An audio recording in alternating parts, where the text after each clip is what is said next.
अरे कहाँ जाने दिया जनाजे में, कहाँ जा पाए। मेन बात यह है कि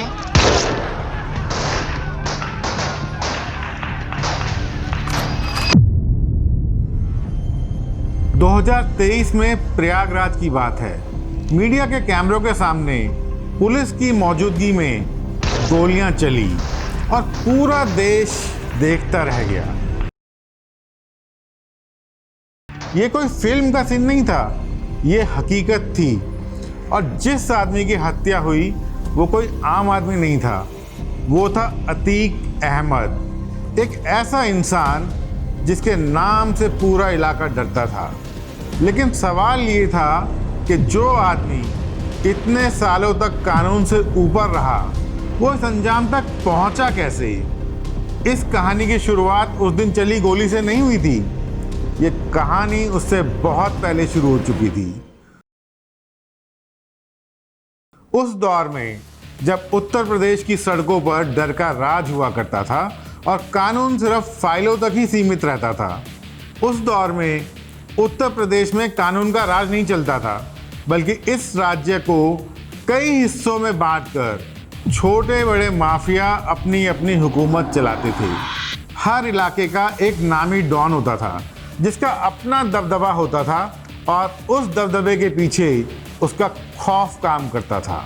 पूर्वांचल, इलाहाबाद, गोरखपुर, इन शहरों में कानून से पहले किसी और का नाम लिया जाता था। लेकिन ये सिस्टम हमेशा नहीं रहने वाला था, क्योंकि बहुत जल्द इस सिस्टम को एक सीधी चुनौती मिलने वाली थी, एक ऐसे सन्यासी से जिसकी पहचान साधारण थी लेकिन जिसके इरादे बिल्कुल अलग थे। और यहीं से शुरू हुई उत्तर प्रदेश में माफिया और सत्ता के बीच एक सीधी टक्कर।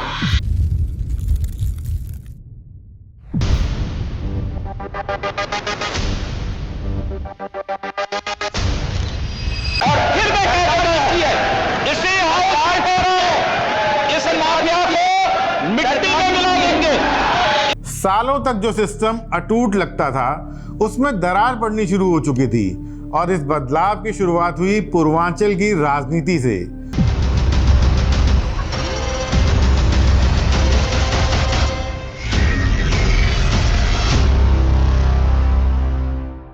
पूर्वांचल उत्तर प्रदेश का वो इलाका है जो बिहार की सीमा से लगा हुआ है और जहां से नेपाल भी ज़्यादा दूर नहीं है। और यही वजह थी कि इस इलाके की अहमियत सिर्फ राजनीति तक सीमित नहीं थी, बल्कि हथियारों की स्मगलिंग के लिए ये एक आसान रास्ता बन गया था। माफिया के लिए तो यह इलाका एक पैसों की खान जैसा था, जहां से वो अपना गैर कानूनी कारोबार बिना किसी रुकावट के चला सकते थे। और इसी वजह से यहाँ के माफिया सिर्फ अपराधी नहीं रहे, वो राजनीति का हिस्सा बन गए। पूर्वांचल उत्तर प्रदेश के माफिया का गढ़ बन चुका था और उस पर कंट्रोल पाने के लिए एक जबरदस्त संघर्ष शुरू हो चुका था। लेकिन ये टकराव सिर्फ वर्चस्व तक सीमित नहीं था। धीरे धीरे पूर्वांचल में ये टकराव खूनी हिंसा में बदलने लग गया था। माफिया गैंग्स के बीच गोलियां चलने लगी थी, लोगों की हत्याएं होने लगी थी और सबसे खतरनाक बात ये थी कि ये सब कुछ खुलेआम हो रहा था, लोगों के सामने, सड़कों पर, बाजारों में। इन सब बातों से यहाँ के लोगों के दिलों में इन माफिया डॉन्स का खौफ बैठने लगा था और हर घटना के बाद ये डर और गहरा होता चला गया। आम आदमी के लिए ये सिर्फ खबरें नहीं थी, अब ये इनकी रोज़मर्रा की ज़िंदगी का हिस्सा बन चुकी थी। शाम होने के बाद लोग जल्दी घर लौटने लगे थे, उन्हें अनजान गाड़ियों से डर लगने लगा था और अगर कहीं किसी डॉन का नाम ले लिया जाता तो लोग बात को वहीं ख़त्म कर देते थे, क्योंकि उस दौर में इनका नाम लेना भी खतरे से खाली नहीं था।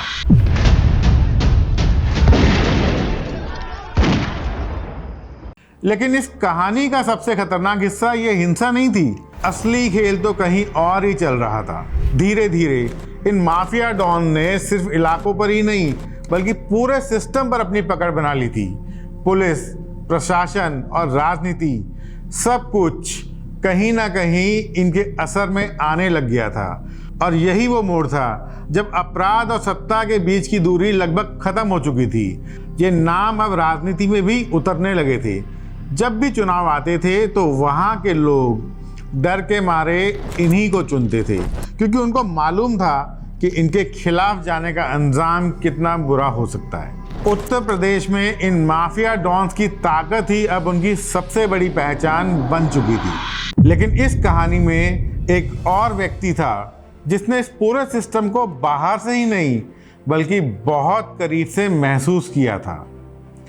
गोरखपुर पूर्वांचल का वो शहर जहां धर्म, राजनीति और ताकत तीनों का अपना अपना असर था, और इसी शहर से राजनीति में एक ऐसा चेहरा उभर रहा था जो बाकी नेताओं जैसा नहीं था। ना ही उसकी कोई पहचान पारंपरिक राजनीति से बनी थी, ना ही उसके पीछे कोई पुश्तैनी राजनीतिक खानदान था। वो तो एक सन्यासी था जिसने सत्ता का रास्ता अलग तरीके से चुना था। वो राजनीति में आया तो जरूर था, लेकिन राजनीति करने के लिए नहीं। वो आया था उस सिस्टम को चुनौती देने के लिए जिसे भ्रष्ट लोग सालों से अपने फायदे के लिए इस्तेमाल कर रहे थे, और जिसे बदलने की हिम्मत कोई भी नहीं कर पा रहा था। और उस सन्यासी का नाम था योगी आदित्यनाथ।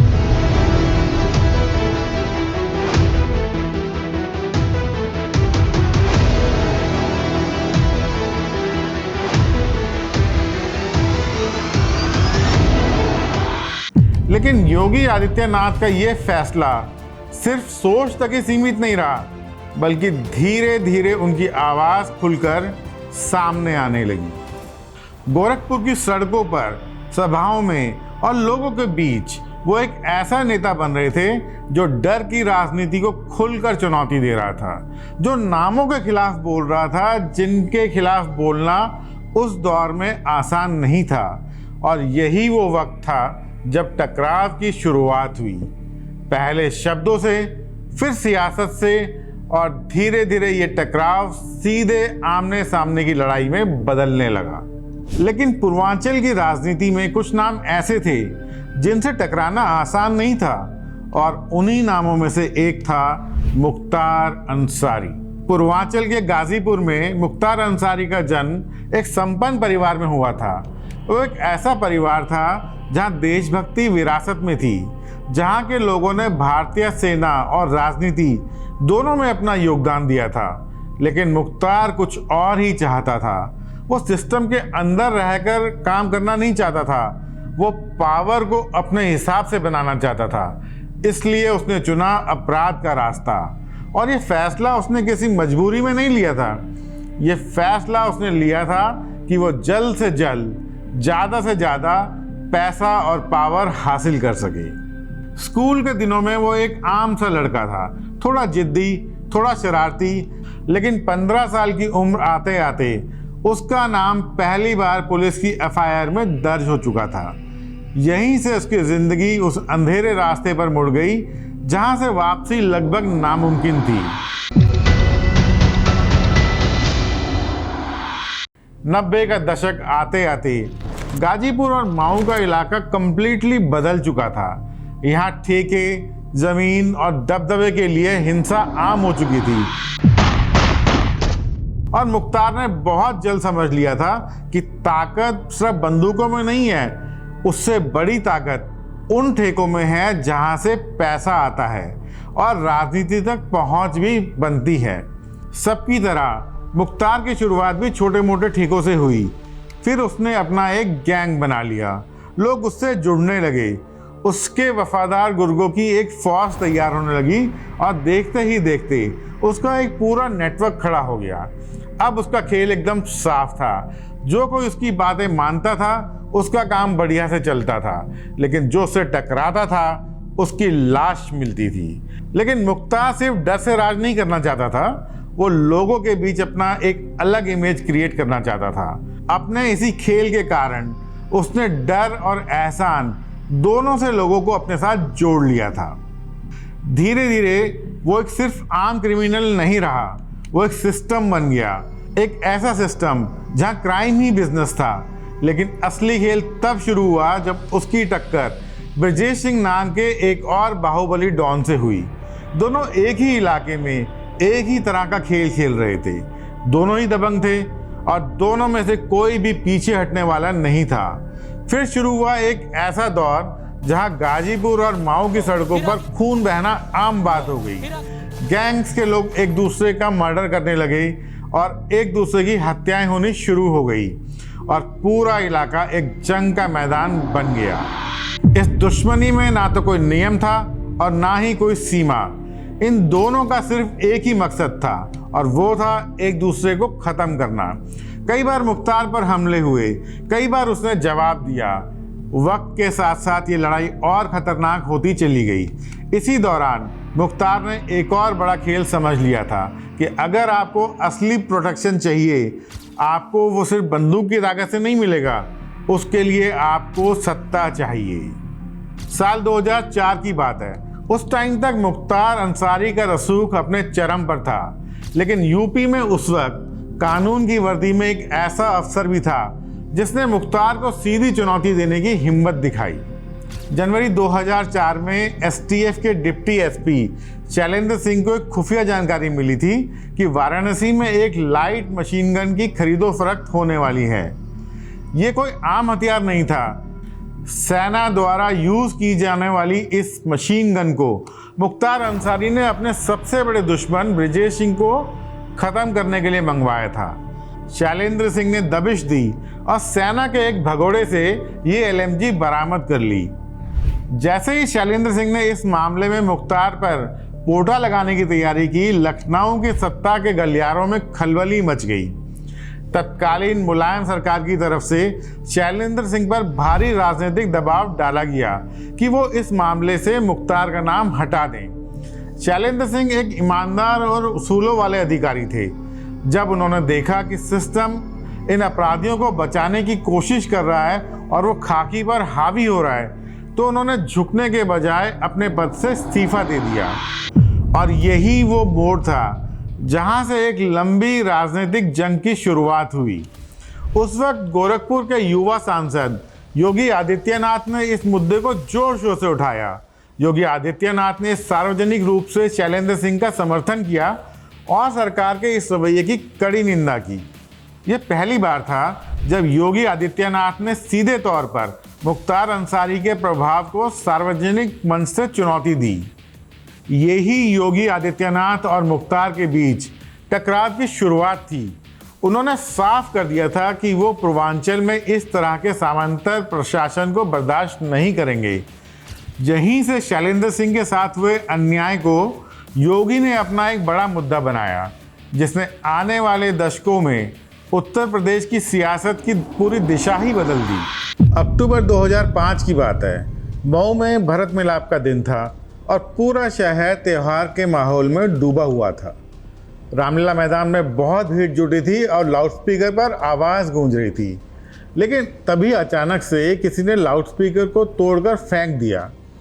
देखते ही देखते वहाँ हिंदू और मुस्लिम समुदाय आमने सामने आ गए। पहले उनके बीच में बहस हुई, फिर धक्का मुक्की और फिर हिंसा शुरू हो गई। पत्थर चलने लगे, दुकानों में आग लगा दी गई और कुछ ही देर में पूरा माओ दंगों की आग में जलने लगा। 3 दिन तक माओ दंगों की आग में जल रहा था। पूरा शहर तनाव और डर के साए में डूब चुका था। गलियों में आग लगी थी और घर खाक हो रहे थे और लोगों की चीखें माहौल को और भी भयानक बना रही थी। लेकिन किसी के कान में जू नहीं रेंगी। उस वक्त यूपी में मुलायम सिंह यादव की सरकार थी। ओपन जिप्सी में मुख्तार अंसारी खुलेआम राइफल लेकर घूम रहा था। उसकी खुली जीप माओ की सड़कों पर दौड़ रही थी। उसके गुर्गे हथियार लहराते हुए खुलेआम कहर बरपा रहे थे। माओ में हिंदुओं को चुन चुन कर निशाना बनाया जा रहा था। ये देखकर हर कोई सहमा हुआ था। प्रशासन मौन था, मानो मुख्यमंत्री मुलायम सिंह यादव की सरकार जैसे ये सब कुछ देखकर भी अनदेखा कर रही थी। पुलिस सिर्फ दर्शक बनी हुई थी। 3 दिन बीत चुके थे और मरने वालों की संख्या बढ़ रही थी। माऊ से करीब 64 किलोमीटर दूर गोरखपुर में एक आदमी ये सब देख रहा था। ये आदमी कोई और नहीं बल्कि गोरखनाथ पीठ के महंत और गोरखपुर के सांसद योगी आदित्यनाथ थे। योगी जी से ये कत्लेआम बर्दाश्त नहीं हुआ और उन्होंने मऊ जाने का फैसला कर लिया। उन्होंने ऐलान किया कि वो पीड़ितों को न्याय दिलाने और माफिया राज को ख़त्म करने के लिए खुद माओ जाएंगे और अपने कुछ खास लोगों के साथ वो माओ के लिए निकल पड़े। जब ये खबर गोरखपुर और आसपास के गांव में फैली तो उनके समर्थकों का सैलाब उमड़ पड़ा। जगह जगह से लोग योगी आदित्यनाथ के काफिले से जुड़ते चले गए। मऊ पहुंचते पहुंचते उनके काफिले में लगभग 150 गाड़ियां शामिल हो चुकी थी। मुख्तार अंसारी को जैसे ही ये खबर लगी कि योगी आदित्यनाथ मऊ की ओर बढ़ रहे हैं तो उसके गुंडों में हड़कंप मच गया। उन्होंने योगी के काफिले पर पेट्रोल बम से हमला कर दिया। कुछ गाड़ियां आग की चपेट में आ भी गईं। इससे योगी जी के समर्थकों के हौसले पस्त नहीं हुए और वो और भी ज़्यादा आक्रोशित हो गए और उन्होंने इन गुंडों का सामना किया। चारों तरफ भगदड़ मच गई। हमलावर भागने लगे थे। योगी आदित्यनाथ अपने समर्थकों के साथ मऊ में घुस चुके थे। इधर मुख्यमंत्री मुलायम सिंह यादव को जैसे ही ये पता चला कि योगी मऊ पहुंच गए हैं, उन्होंने तत्काल अपने प्रशासन को आदेश दिया कि योगी आदित्यनाथ को गिरफ्तार किया जाए। पुलिस अधिकारी योगी को गिरफ्तार करने के लिए उनकी काफिले की तरफ बढ़े, लेकिन उन्होंने देखा कि उनके साथ हजारों समर्थकों की भीड़ है तो उनके होश उड़ गए। वो जानते थे कि अगर उन्होंने योगी जी पर हाथ डाला तो मऊ में हालत और बिगड़ सकते हैं। आखिरकार प्रशासन ने मुलायम सिंह यादव को खबर दी कि अगर हमने योगी आदित्यनाथ को गिरफ्तार किया तो हालत और ज़्यादा बिगड़ सकते हैं। यहाँ उनके हजारों समर्थक हैं और वो हमें भी नहीं छोड़ेंगे।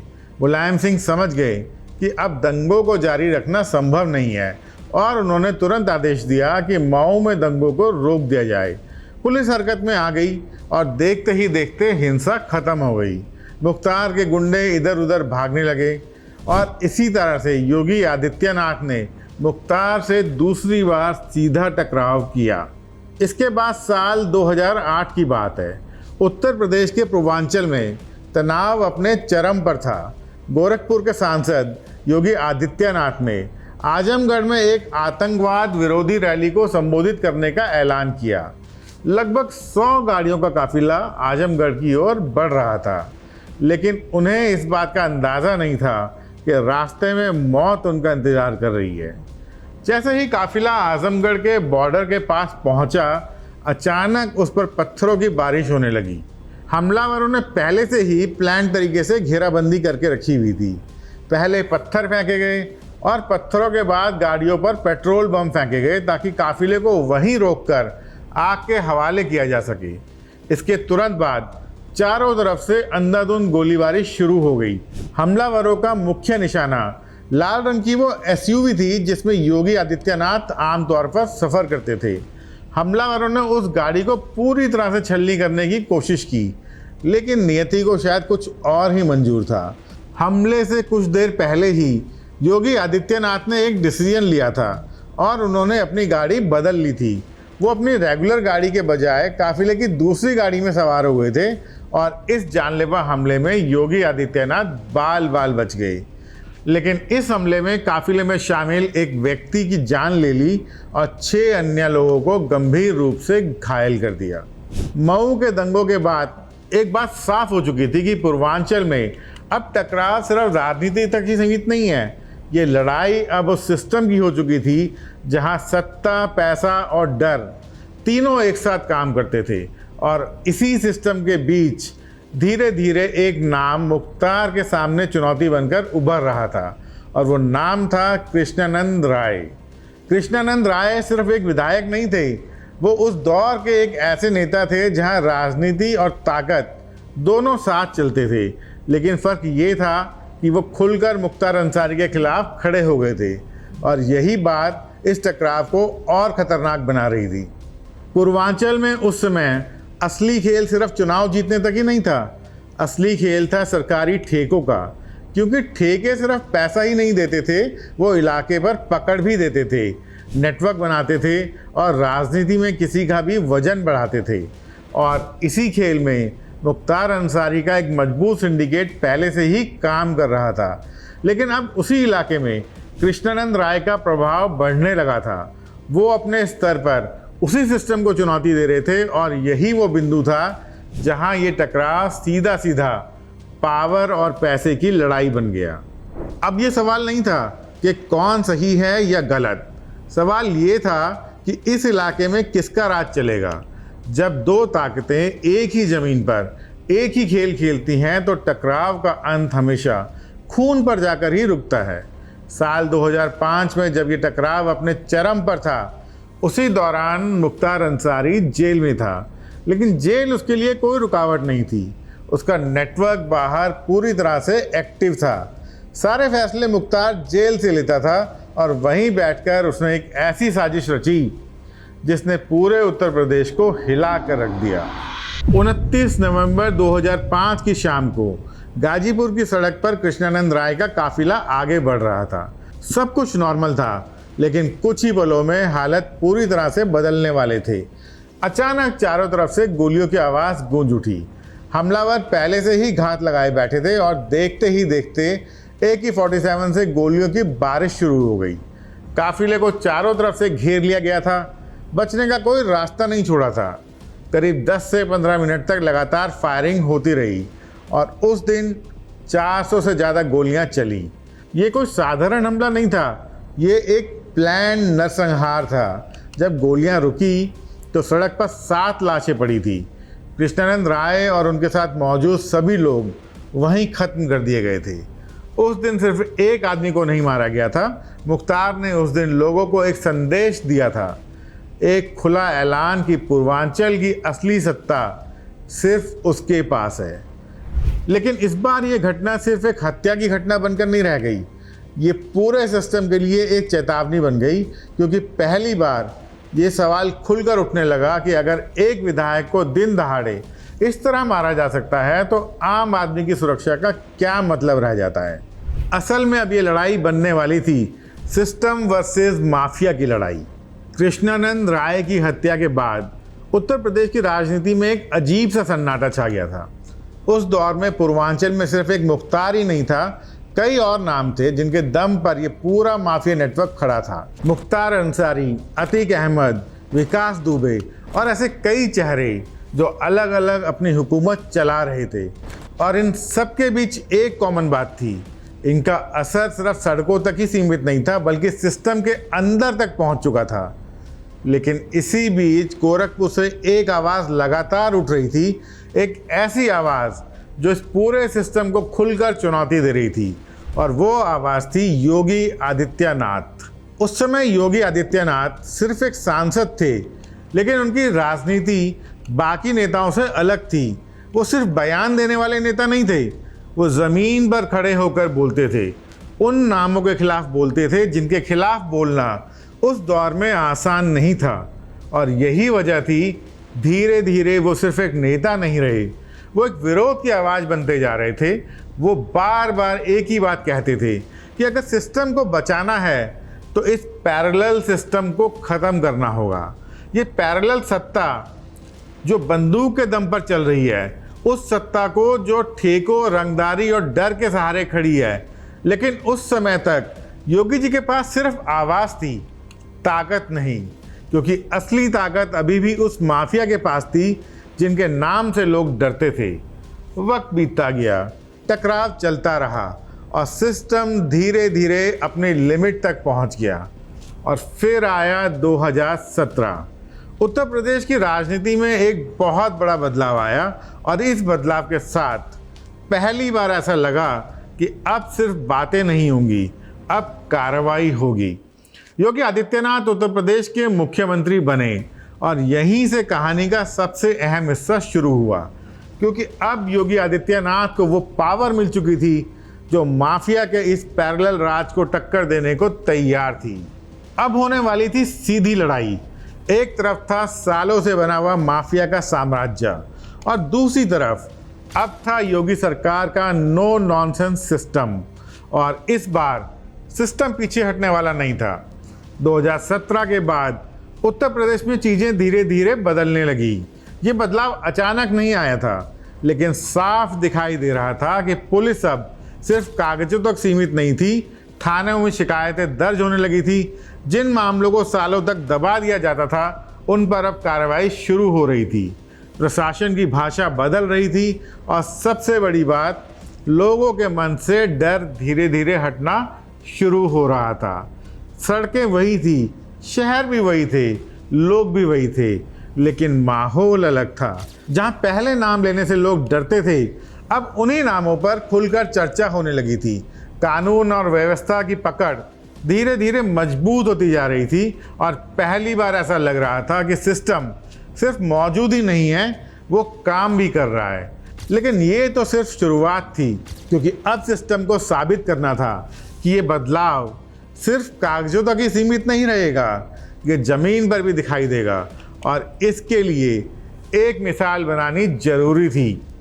एक ऐसा नाम जो सालों से अपने आप को कानून से ऊपर समझता था और कानून को चुनौती देता आया था।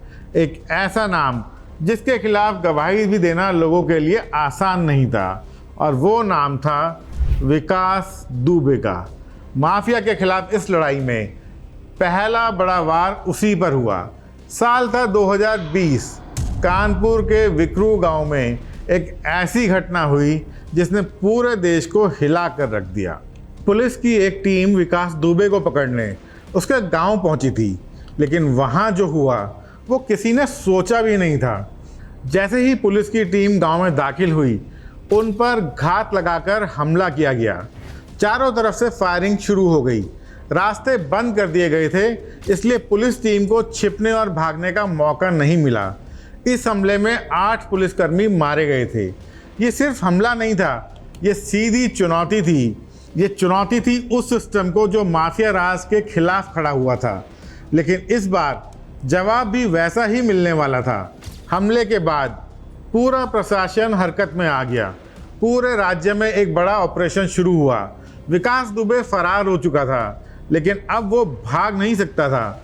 एक एक कर उसके ठिकाने ढूंढे गए, उसके नेटवर्क को तोड़ा गया, उसके करीबियों को गिरफ्तार किया गया और कुछ ही दिनों में वो पकड़ लिया गया।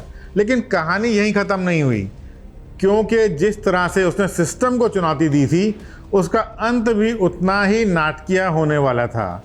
गिरफ्तारी के बाद जब उसे कानपुर लाया जा रहा था, तभी रास्ते में उसकी गाड़ी पलट गई और वो उसमें मारा गया। ये सिर्फ एक मुठभेड़ नहीं थी, ये एक संदेश था कि अब नियम बदल चुके हैं और जो लोग सालों से सिस्टम को चुनौती देते आए थे, अब उन्हें जवाब मिलने वाला है। माफिया डॉन्स और उनके गुर्गों के लिए योगी की पुलिस ने एक नया नारा निकाला, नो जेल नो बेल, सीधा प्रभु से मेल। विकास दुबे के खत्म होने के बाद एक संदेश साफ हो चुका था कि अब सिस्टम सिर्फ जवाब ही नहीं दे रहा है, बल्कि वो पहल कर रहा है।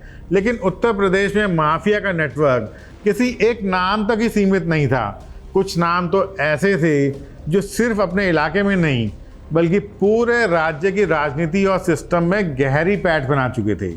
और उन्हीं नामों में सबसे बड़ा नाम था अतीक अहमद का। अतीक के बारे में आप सब लोग जानते ही हैं। 17 साल की उम्र में वो 10वीं क्लास में फेल हो गया था। उसके बाद अतीक ने कोयला चोरी के धंधे से अपने क्राइम के सफ़र की शुरुआत की और उसी साल 1979 में उस पर पहला मर्डर का आरोप लगा।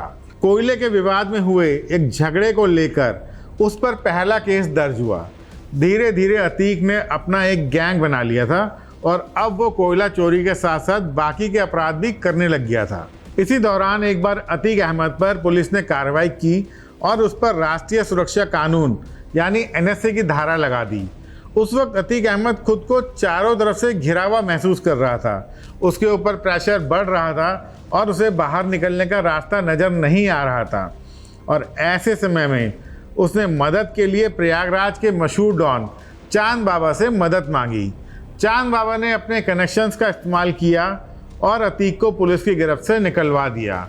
इसके बाद अतीक ने चांद बाबा के गैंग को ज्वाइन कर लिया और वो उसका शागिर्द बन गया। अतीक ने चांद बाबा से अपराध के सारे गुर सीख लिए और फिर एक दिन उसने चांद बाबा का मर्डर किया और वो खुद प्रयागराज का डॉन बन गया। अपनी पावर को बढ़ाने के लिए अतीक ने अपने बाहुबल और अपने खौफ के साथ साथ अपनी पॉलिटिकल पावर का भी इस्तेमाल किया। वो जानता था कि अपने साम्राज्य को सुरक्षित रखने के लिए उसे पॉलिटिक्स में रहना जरूरी है और इसलिए उसने चुनाव लड़ा और अपने बाहुबल के दम पर वो 5 बार वहाँ का विधायक बना और 1 बार सांसद भी बना। जब अतीक सांसद बना तो उसे अपनी एमएलए की सीट छोड़नी पड़ी। खाली हुई सीट पर उसने अपने भाई अशरफ को उतार दिया। उसके मुकाबले में बीएसपी ने राजू पाल नाम के एक आदमी को खड़ा किया। अक्टूबर 2004 के उपचुनाव में बीएसपी के राजू पाल ने करीब 4000 वोट से अशरफ को हरा दिया। ये हार अतीक को मंजूर नहीं थी और उसने राजू पाल को सबक सिखाने की सोची। राजू पाल पर कई हमले हुए लेकिन वो बचता रहा। 15 जनवरी 2005 में उसकी शादी हुई और उसके सिर्फ 6 दिन बाद यानी कि 26 जनवरी को दिन दहाड़े मेन बाजार में उसकी गाड़ियों के काफिले को घेर कर उस पर अंधाधुंध फायरिंग की गई। घायल होने पर जब उसको अस्पताल ले जाया गया तो हमलावरों ने तब भी उसका पीछा नहीं छोड़ा। हमलावर अस्पताल तक पीछा करते पहुंचे और कुल 19 गोलियां लगने के बाद उसकी मौत हो गई। इस हत्या ने पूरे इलाके को हिला दिया था। दंगे भड़क उठे थे और उसकी पत्नी पूजा पाल ने एफआईआर में अतीक अहमद और अशरफ समेत कई लोगों का नाम लिया था, लेकिन इसके बावजूद उसी सीट पर हुए अगले उपचुनाव में अशरफ जीत गया। और उस समय स्थिति ये थी कि इलाके का एमपी अतीक और विधायक उसका भाई अशरफ था और प्रदेश में थी मुलायम सिंह यादव की सरकार। यानी सत्ता, सिस्टम और ज़मीन तीनों पर एक ही नेटवर्क का दबदबा था और यही वो दौर था जब अतीक का असर अपने चरम पर था। कॉन्ट्रैक्ट किलिंग, ज़मीन कब्जा और वसूली, अतीक सब कुछ एक संगठित ऑर्गेनाइज सिस्टम की तरह चला रहा था। अतीक अहमद के ऊपर 100 से भी ज़्यादा केस दर्ज थे, लेकिन सालों तक अदालत में एक भी आरोप साबित नहीं हो पाया।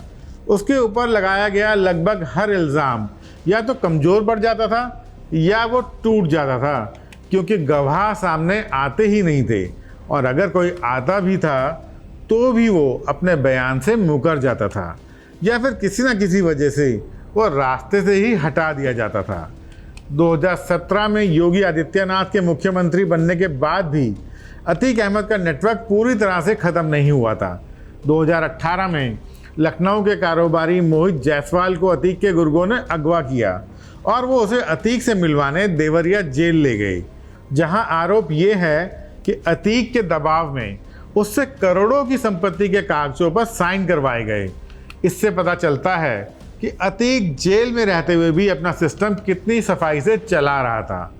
इसके बाद सुप्रीम कोर्ट ने 2019 में अतीक को साबरमती जेल में शिफ्ट कर दिया, लेकिन 24 फरवरी 2023 को प्रयागराज में उमेश पाल की दिन दहाड़े हत्या कर दी गई। इस बात ने पूरे सिस्टम को हिला दिया। सीसीटीवी फुटेज में अतीक के बेटे असद समेत कई हमलावरों की पहचान हो गई थी। इसके बाद पुलिस ने ताबड़तोड़ कार्रवाई शुरू कर दी। पुलिस ने अतीक के गुर्गों अरबाज और उस्मान का इनकाउंटर कर दिया और उसके बाद 13 अप्रैल 2023 को झांसी में अतीक के बेटे असद और उसके शूटर गुलाम का भी इनकाउंटर कर दिया।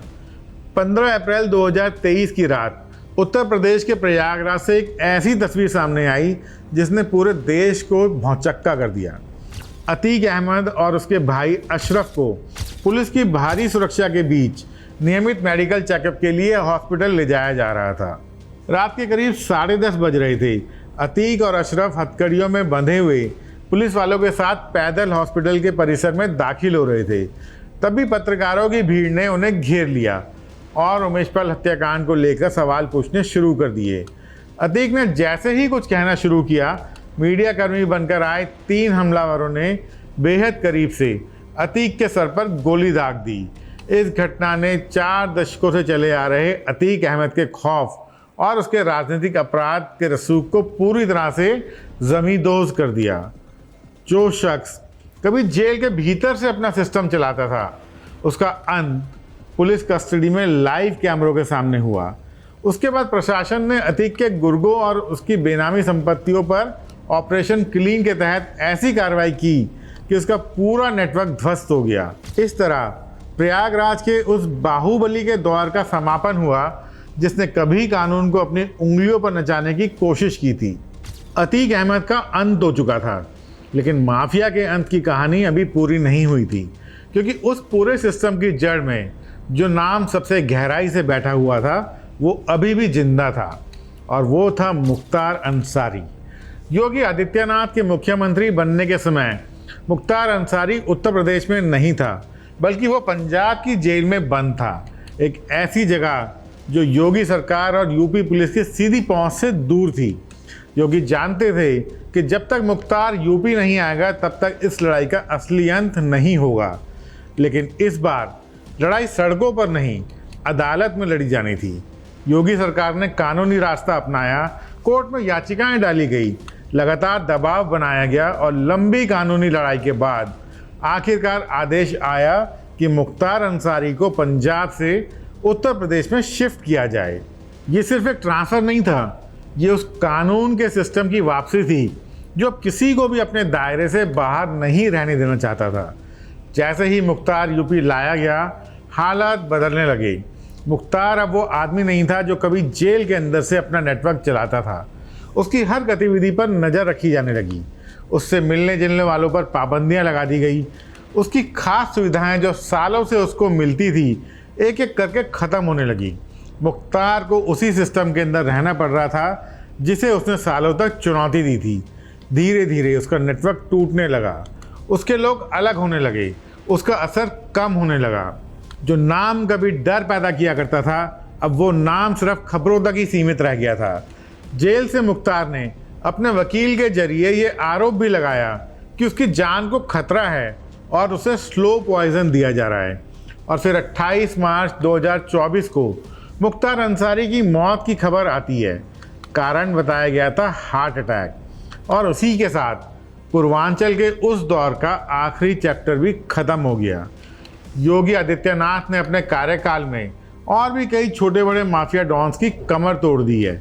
एक एक करके माफिया डॉन में शामिल हर बड़ा नाम गिर चुका है, और आज तस्वीर पूरी तरह बदल चुकी है, क्योंकि अब कानून का सिस्टम सिर्फ मौजूद ही नहीं है, बल्कि ये सिस्टम प्रोएक्टिव है। और जब तक योगी आदित्यनाथ ये सत्ता में है, तब तक कोई भी कानून से ऊपर उठकर माफिया बनने की हिम्मत नहीं करेगा।